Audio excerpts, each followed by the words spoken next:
E o tema que nós vamos trabalhar hoje é exatamente adoração, vida em meio ao caos. Pastor Jorge Mantuan iniciou essa série na semana passada, e algo que precisa ficar muito claro para cada um de nós é que quando nós falamos de vida, nós falamos de Jesus. Não existe vida fora de Jesus. O texto de João 14,6 apresenta Jesus dizendo que Ele é o caminho, que Ele é a verdade e que Ele é a vida. Fora de Jesus, você e eu somos apenas sobreviventes. É diferente. Sobreviver não é a mesma coisa que viver. Na minha cabeça, um sobrevivente é alguém que foi para uma guerra e que voltou da guerra, mas às vezes mutilado, às vezes traumatizado, em outras vezes em pânico. Não é dessa vida que nós estamos falando. Nós estamos falando de uma vida abundante, de uma vida de alegria, de uma vida de felicidade, de uma vida próspera. E isso só é possível encontrar em Jesus. Só Jesus pode nos oferecer uma vida abundante. E quando nós falamos de viver, nós estamos falando de Jesus. Porém, existe um contraste muito grande. Falar de vida no ambiente que a gente vive. Um ambiente caótico, de tantas tragédias. E é importante que, ao entender que Jesus é a vida, vocês também entendam, ou nós, como igreja, entendamos, que nenhuma tragédia que ocorra no mundo, e eu estou sim me referindo aos nossos irmãos que estão sofrendo no Rio Grande do Sul, mas também outros irmãos que estão sofrendo ao redor do mundo com guerras. Ou gente que está pertinho de nós, talvez dentro da nossa casa. E é importante você saber que Jesus não tem parte alguma em nenhuma tragédia da nossa vida. Por que eu digo isso? Porque no tempo que a gente está vivendo, tem muita gente imatura, sem conhecimento da palavra de Deus, que atribui a essas tragédias como se Deus estivesse punindo ou castigando alguém. Como se aquilo que os nossos irmãos estão passando no Rio Grande do Sul fosse um castigo de Deus. Eu juro que eu procurei outro termo. Mas gente que se levanta assim é gente idiota. E não se escandalize com isso. Gente que se levanta para dizer que o Senhor está castigando o Rio Grande do Sul. Que os nossos irmãos em guerra ao redor do mundo estão sendo punidos por Deus. A palavra de Deus fala de duas cidades que foram destruídas. Em Gênesis capítulo 19, vocês sabem quais são? Sodoma e Gomorra. Foram consumidas pelo juízo de Deus. Agora, quando você estuda a palavra de Deus e percebe aquilo que ocorria em Sodoma e Gomorra, e faz uma comparação com os dias que nós vivemos, eu pergunto a vocês, qual é a diferença? O que muda do pecado de Sodoma e Gomorra para o nosso pecado? Que variação há quando alguém se levanta para dizer que o Rio Grande do Sul sofre as consequências de um pecado e, ao mesmo tempo, nós vemos um mundo caído? E talvez a sua cabeça, por conta da mídia, te leve lá para Copacabana, falando, nossa, que loucura que é aquilo que está acontecendo. E eu não estou dizendo que não é. Mas eu estou dizendo que aquilo não acontece só em Copacabana. Acontece na Vila Carrão também, sabia? Acontece em São Paulo também. Tem acontecido no mundo inteiro. E o que muda?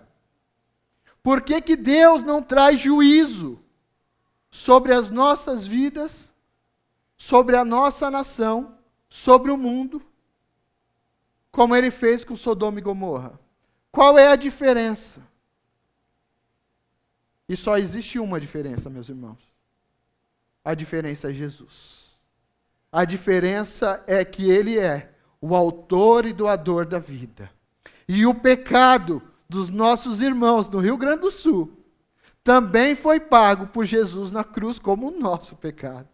Então, o que acontece como tragédia no mundo e como acontece em tragédias na nossa vida, não é o juízo de Deus. É a consequência do nosso pecado. É a consequência de não levarmos a palavra de Deus a sério. E talvez você pergunte, mas Jesus não tem poder para impedir que essas coisas aconteçam? Sim, Ele tem poder. Mas nós vamos aprender hoje o que move Jesus. E eu quero te dizer que impedir tragédias, seja essas como estou falando, ou seja alguma tragédia que aconteceu na sua e na minha vida, não é procedimento de Jesus. O padrão dele, que é a vida, que é o caminho, a verdade e a vida, que é aquele que nos oferece uma vida abundante. Por padrão, não é da ação de Jesus impedir tragédias. Por quê? Porque se este fosse, ele teria impedido a dele. Por que foi parar numa cruz? Fala para mim que aquilo não foi uma tragédia? Um menino tão bom como aquele, na flor da idade, posso dizer isso, já passei da idade que ele tinha, com um ministério crescente, atuante. Existe um pastor que diz que se Jesus fosse filho de crente, ele não teria ido para a cruz, que o crente iria fazer uma campanha, ia fazer um jejum, e aquele menino bom não teria ido para a cruz. Então não é padrão de Jesus impedir que algumas tragédias aconteçam na nossa vida. Porque tem um propósito atrás de cada uma dessas ações, e nós vamos entender isso aqui hoje. Mas fato que o mundo que nós vivemos está caído. Um mundo em decadência. Decadência ética e decadência moral. Existe um caos. E o nosso tema hoje é vida em meio ao caos. Como que nós podemos desfrutar dessa vida abundante, mesmo sabendo que às vezes existe um caos dentro de nós. Quando eu pedi para você fechar os seus olhos e se conectar a Deus, eu não tenho dúvida que alguns de nós tiveram mais dificuldade do que outros. Porque existe muita coisa na nossa cabeça, existe muita distração, existem muitas vozes, muitas preocupações. Existe um caos nos relacionamentos. Os pais estão matando seus filhos, os filhos estão matando seus pais. Os relacionamentos estão destruídos. O mundo todo padece pelo efeito do pecado. Mas então eu te pergunto, se Jesus é essa fonte inesgotável de vida, o que nós devemos fazer para atrair, para enxergar e para desfrutar essa vida abundante, mesmo em meio ao caos? Você trouxe a sua Bíblia? Abra, por favor, no Evangelho de João, capítulo de número 11. Nós vamos ler inicialmente 44 versículos. Evangelho segundo João, capítulo 11, dos versos 1 ao verso 44. E eu peço que você preste muita atenção, porque depois nós vamos retornar fazendo aplicações desse texto em 5 pontos que vão nos levar a desfrutar dessa vida abundante. Evangelho de João, capítulo 11, verso de número 1, diz o seguinte: havia um homem chamado Lázaro. Ele era de Betânia, do povoado de Maria e de sua irmã Marta. E aconteceu que Lázaro ficou doente. Maria, sua irmã, era a mesma que derramara perfume sobre o Senhor e lhe enxugara os pés com os cabelos. Então, as irmãs de Lázaro mandaram dizer a Jesus: Senhor, aquele a quem amas está doente. Ao ouvir isso, Jesus disse: essa doença não acabará em morte. É para a glória de Deus, para que o Filho de Deus seja glorificado por meio dela. Verso de número 5. Jesus amava Marta, a irmã dela, Maria e Lázaro. No entanto, quando ouviu falar que Lázaro estava doente, ficou mais 2 dias onde estava. Depois de 2 dias, disse aos seus discípulos: vamos voltar para a Judéia. Estes disseram: Mestre, há pouco os judeus tentaram apedrejar-te, e assim mesmo vais voltar para lá? Jesus respondeu: o dia não tem 12 horas? Quem anda de dia não tropeça, pois vê a luz desse mundo. Quando anda de noite, tropeça, pois nele não há luz. Verso de número 11. Depois de dizer isso, prosseguiu, dizendo-lhe: nosso amigo Lázaro adormeceu, mas vou até lá para acordá-lo. Seus discípulos responderam: Senhor, se ele dorme, vai melhorar. Jesus tinha falado de sua morte, mas os seus discípulos pensaram que ele estava falando simplesmente do sono. Então lhes disse claramente: Lázaro morreu. E para o bem de vocês, estou contente por não ter estado lá, para que vocês creiam. Mas vamos até ele. Então Tomé, chamado Dídimo, disse aos outros discípulos: vamos também para morrermos com ele? Verso de número 17. Ao chegar, Jesus verificou que Lázaro já estava no sepulcro havia quantos dias? 4 dias. Betânia distava a cerca de 3 quilômetros de Jerusalém. E muitos judeus tinham ido visitar Marta e Maria para confortá-las pela perda do irmão. Quando Marta ouviu que Jesus estava chegando, foi encontrá-lo, mas Maria ficou em casa. Disse Marta a Jesus: Senhor, se estivesses aqui, meu irmão não teria morrido. Mas sei, mesmo agora, que Deus te dará tudo aquilo que pedires. Disse-lhe Jesus: o seu irmão vai ressuscitar. Verso de número 24. Marta respondeu: eu sei que ele vai ressuscitar na ressurreição, no último dia. Disse-lhe Jesus: eu sou a ressurreição e a vida. Aquele que crê em mim, ainda que morra, viverá. E quem vive e crê em mim, não morrerá eternamente. Você crê nisso, Marta? Marta respondeu: sim, Senhor. Eu tenho crido que tu és o Cristo, o Filho de Deus que deveria vir ao mundo. E depois de dizer isso, foi para casa e, chamando à parte Maria, disse-lhe: o Mestre está aqui e está chamando você. Ao ouvir isto, Maria levantou-se depressa e foi ao encontro dele. Jesus ainda não tinha entrado no povoado, mas estava no lugar onde Marta o encontrara. Quando notaram que ela se levantou depressa e saiu, os judeus que estavam confortando-a em casa seguiram-na, supondo que ela ia ao sepulcro para ali chorar. Chegando ao lugar onde Jesus estava e vendo, Maria prostrou-se aos seus pés e disse: Senhor, se estivesses aqui, o meu irmão não teria morrido. Ao ver chorando Maria e os judeus que a acompanhavam, Jesus agitou-se no espírito e perturbou-se. Onde o colocaram? Perguntou ele. Vem e vê, Senhor, responderam eles. Verso 35. Jesus chorou.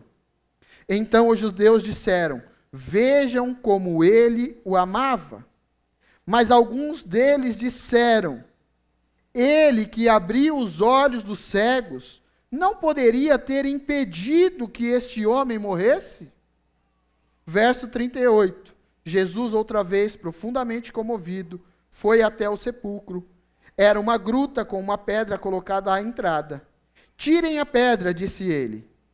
Disse então Marta, irmã do morto: Senhor, ele já cheira mal, pois já faz 4 dias.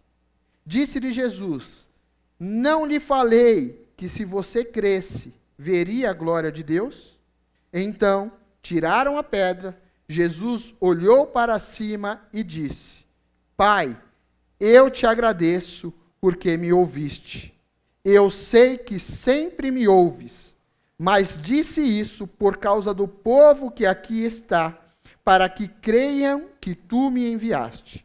Depois de dizer isso, Jesus bradou em alta voz: Lázaro, venha para fora. O morto saiu, com as mãos e os pés envolvidos em faixas de linho e o rosto envolto num pano. Disse-lhe Jesus: Tirem as faixas, deixem que ele vá. Coloque as mãos sobre esse texto e ore pedindo: Senhor, fala conosco nesse momento. Usa a tua palavra para trazer vida em meio ao caos em qual habitamos. Eu creio que tu és a ressurreição e a vida. Amém. A primeira coisa, meus irmãos, que eu quero compartilhar com vocês, baseado nesse texto, é que não é a dor que move Jesus. Às vezes, nós passamos por lutas, e nesse momento de luta, nós recorremos a Jesus. Às vezes tem alguém doente, e é necessário que alguém fique doente, para que você busque a Jesus. Porque se as coisas estiverem caminhando tudo bem na sua vida, corre-se o risco de você deixar Jesus para um segundo momento. E quando a gente lê esse texto e entende que Jesus foi avisado que alguém ao qual ele amava muito, o verso de número 5 diz: Jesus amava Marta, Maria e Lázaro. E sabendo que esse estava doente, no entanto, ficou 2 dias aonde estava.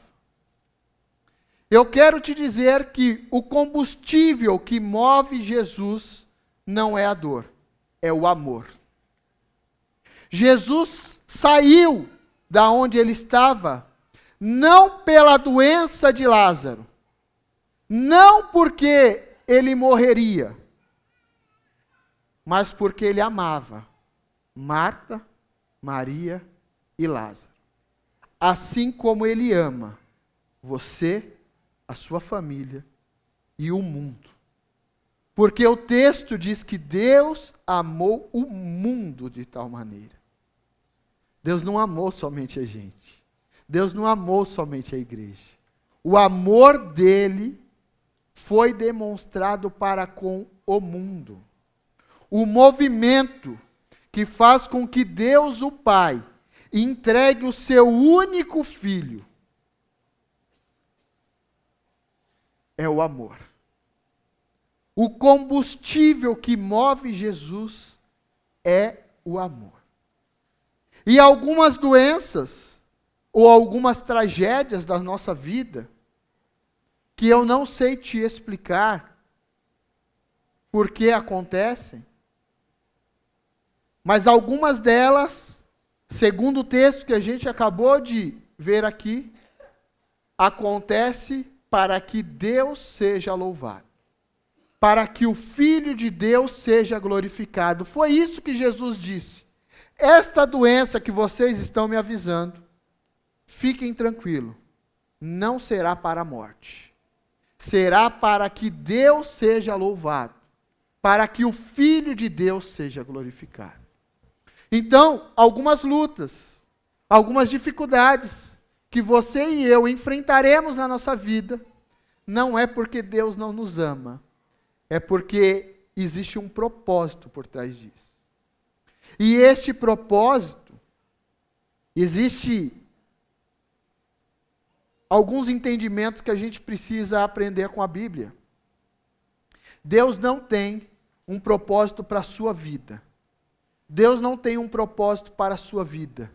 Deus não tem um propósito para a sua vida. Deus não tem um propósito para a minha vida. Deus tem um propósito. E segundo a palavra de Deus, este propósito está escrito em Efésios capítulo 1, versículo 10. Quis Deus, através do beneplácito, do bom propósito da sua vontade, fazer convergir a Cristo todas as coisas, celestiais ou terrenas, nos céus ou na terra, na dispensação da plenitude dos tempos. O que a palavra de Deus está dizendo é que Deus tem um propósito, e Ele nos permite, através da nossa pequenez, participar do propósito dEle. É muito melhor do que ter um propósito para a nossa vida. Você não está entendendo, você está participando do propósito de Deus. Você pode contribuir com aquilo que Deus está fazendo. E o que Deus está fazendo não está limitado à nossa vida breve e passageira de 80, 90, 100, 120 anos. O que Deus está construindo é um grande projeto. E eu e você temos o privilégio de participar desse propósito. Mas a segunda coisa que eu queria compartilhar com vocês é que Jesus, a verdadeira vida, ele se move por amor. Porém, a vida não está em estar perto de Jesus. Pelo menos não geograficamente. Porque o texto diz que Lázaro morava onde? Em Betânia. Certo? Versículo 1. Havia um homem chamado Lázaro, ele era de Betânia. Em algum momento do texto, o texto diz que Betânia distava 3 quilômetros de Jerusalém. A minha pergunta é, aonde estava Jesus quando foi avisado que Lázaro estava doente? Sua Bíblia está aberta aí? Volta a um capítulo, João, capítulo 10, verso de número 40. O texto diz o seguinte: Então Jesus atravessou novamente o Jordão e foi para o lugar onde João batizava nos primeiros dias do seu ministério. E ali ficou. Então Jesus estava aonde João Batista batizava no início do seu ministério. Por que Jesus foi para lá? Porque estavam tentando prendê-lo, tirar-lhe a vida. Jesus saiu fugido de Jerusalém e foi para onde João Batista estava. Ainda no Evangelho de João, capítulo 1, verso de número 28. Aonde é esse lugar que João Batista batizava? João, capítulo 1, verso 28. Falando sobre João.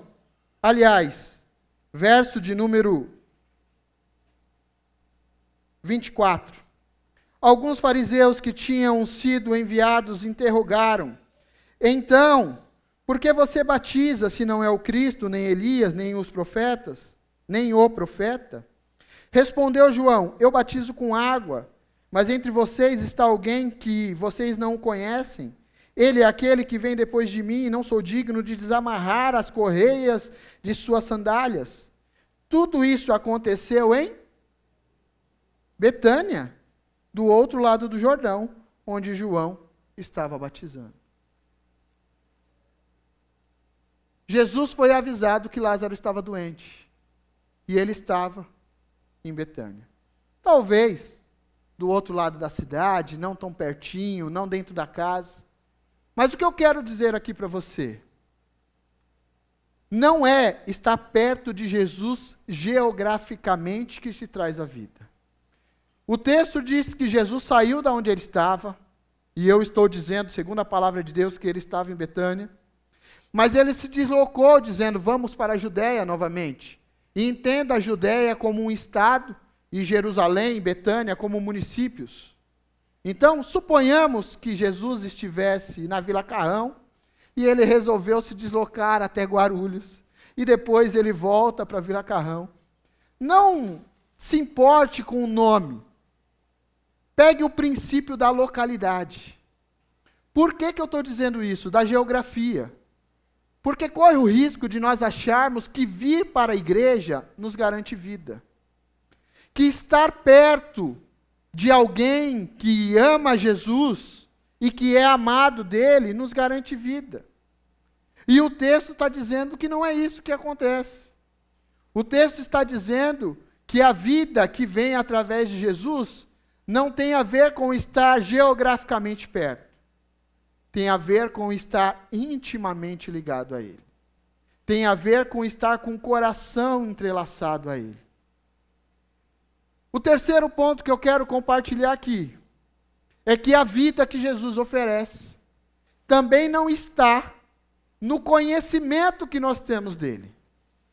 Quando Marta foi até Jesus, ela disse: se você estivesse aqui, o meu irmão não teria morrido. Jesus, você se atrasou.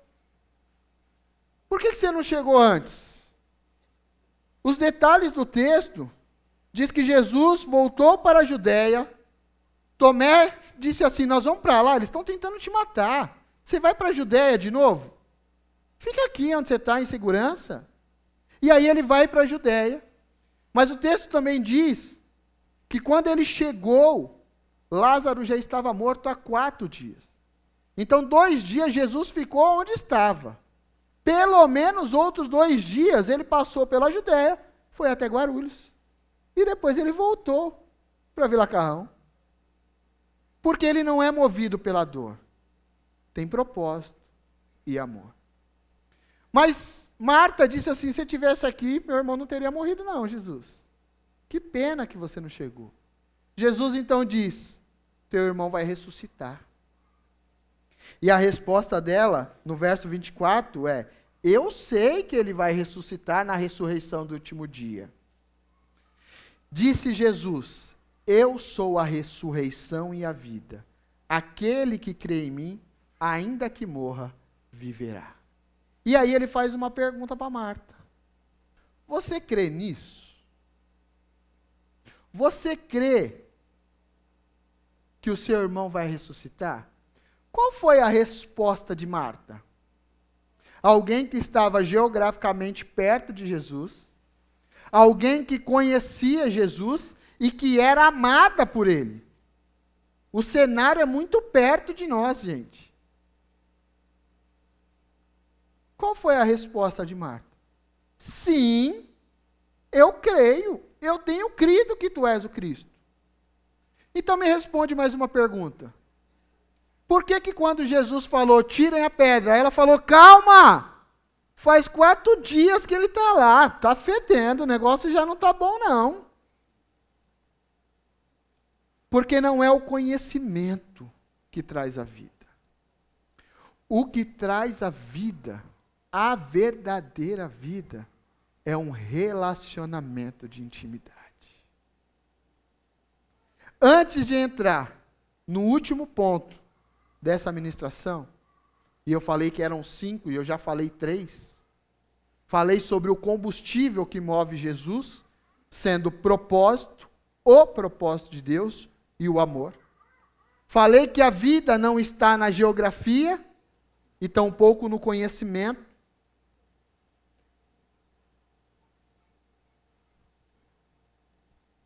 Mas para quem quer desfrutar da vida, existe um fator que é muito importante aqui. Tirem a pedra. Se você quiser desfrutar da vida abundante, da vida cristã vibrante, você vai precisar tirar a pedra. E sabe o que acontece quando tira a pedra? O cheiro não é agradável. E sabe que cheiro que é esse? Não é de um morto fisicamente há 4 dias. É o odor horrível do nosso pecado. É o odor horrível daqueles que decidiram deliberadamente ir contra a vontade de Deus. Porque isso é pecado. Todo mundo aqui, todo mundo sem exceção, quando foi cometer algum pecado, ainda que escravizado, e por que eu digo isso? Porque o pecado ele escraviza, o pecado ele aprisiona, o pecado ele mata. Ainda que escravizado, algo dentro de você dizia: este não é o caminho. Porque esta é a eternidade que Deus colocou dentro do homem. Está dentro de nós.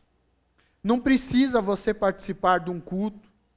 Não precisa você fazer um curso de teologia. Não precisa alguém vir aqui te dizer que você sabe que aquela prática que tem te escravizado é pecado. Mas se você quiser experimentar a vida abundante, mesmo em meio ao caos, e eu vou retornar aos meus irmãos do Rio Grande do Sul, que estão sofrendo muito, mas eu não consigo não chorar ao ver alguns vídeos de gente em meio a tudo perdido, em meio a casa completamente alagada, decidindo adorar a Jesus, cantando louvores, dizendo: eu perdi tudo, mas eu continuo tendo tudo, porque o meu Jesus está comigo.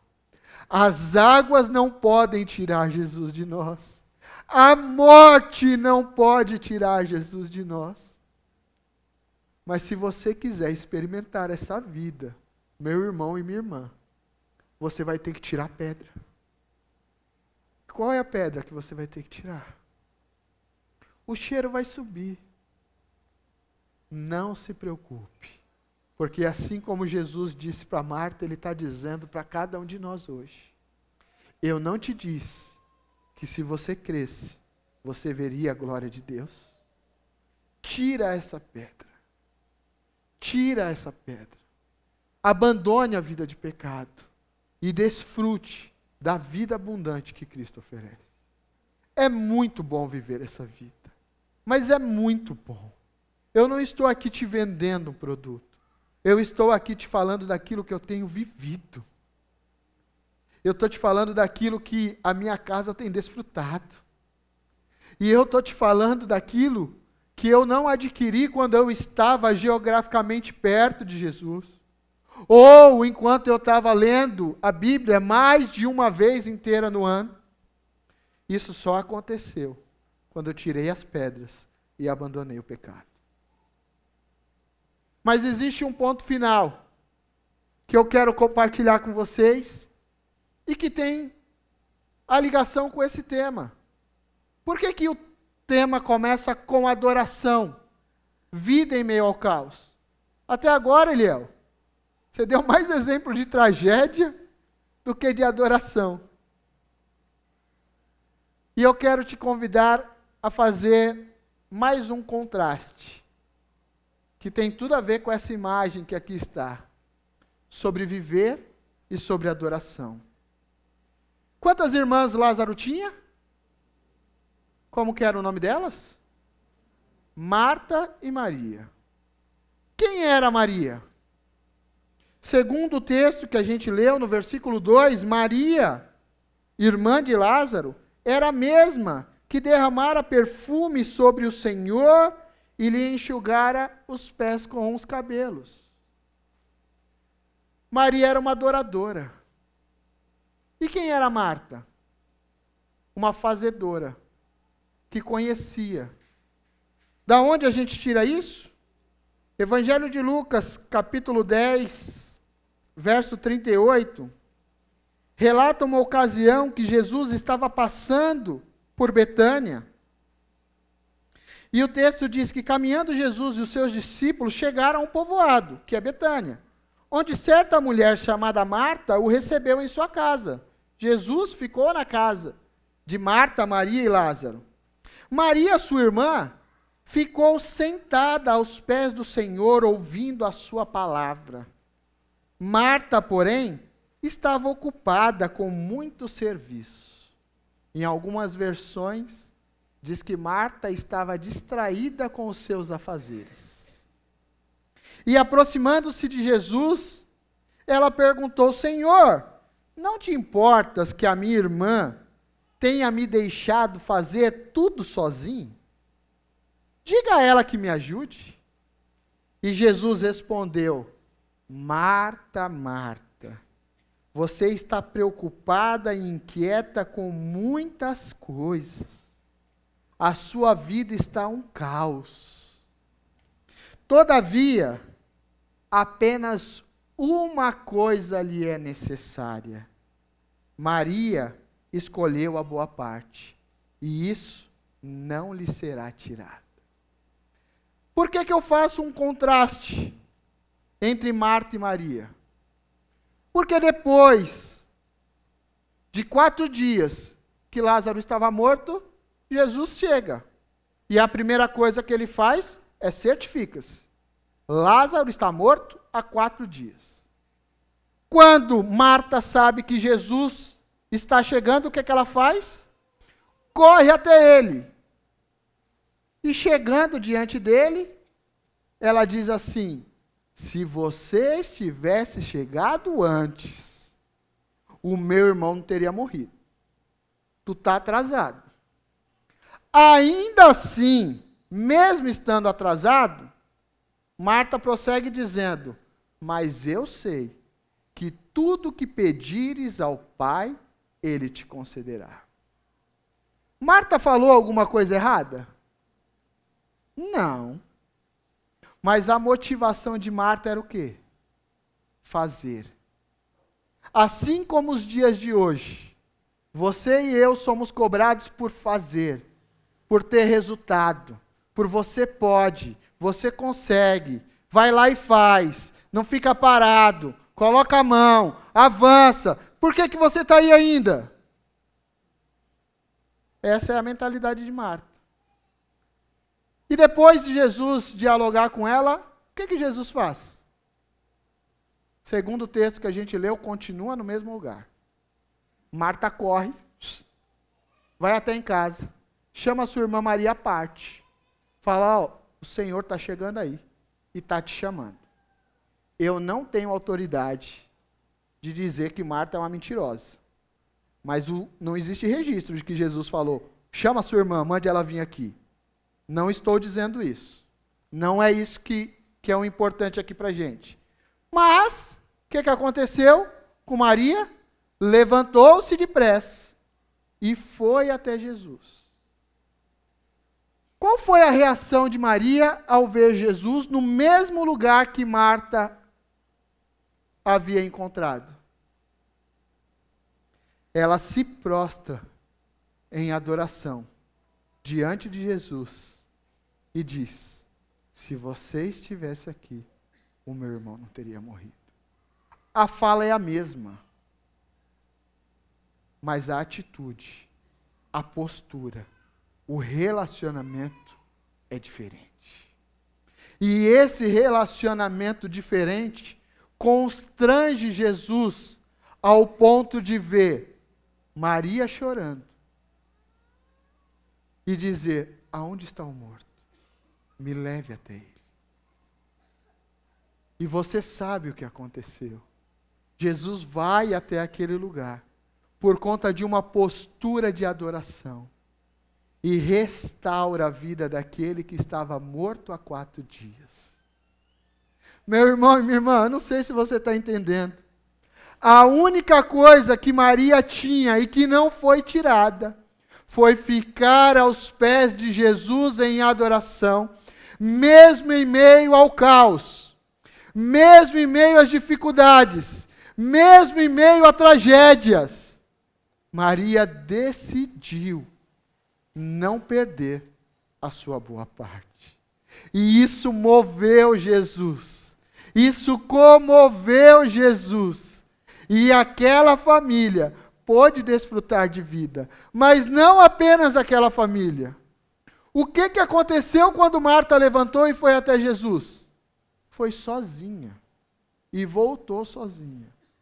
Mas o que o texto fala que aconteceu quando Maria levantou? Um monte de judeus foram atrás dela. Porque quem é um adorador, quem é uma adoradora, mobiliza pessoas, arrasta multidões. Aqueles que têm Jesus como alvo da sua adoração, irradiam isso. E aqueles que estão em volta vão dizer assim: eu vou onde ela vai, porque aonde ela vai, há vida. Porque aonde ela vai, Jesus promove milagres. Porque aonde ela vai, Jesus ressuscita os mortos. É nesse ambiente de adoração que a gente desfruta da verdadeira vida, da vida abundante que somente Jesus pode oferecer. Se coloque de pé no seu lugar nesse momento.